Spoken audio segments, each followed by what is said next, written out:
Cabinet, I want to ask about the radio Teleswitch service, which is due to be switched off on the 30th of June this year. Now, this supplies around 14,000 homes in Wales, mainly in rural areas or flats where they're not connected to the gas mains, and that warms homes and creates hot water.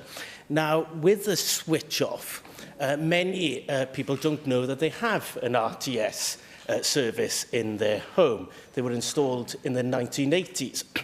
Martin Lewis, the money-saving expert, warns that it's switch off, and if they haven't replaced it at that point, that would lead to a real increase in energy bills. So has the Welsh Government, or will the Welsh Government, be working with energy providers to contact these 14,000 people or 14,000 homes in Wales to ensure that they are aware that they have RTS and they have made the switch before the RTS is switched off on the 30th of June? Diolch yn fawr.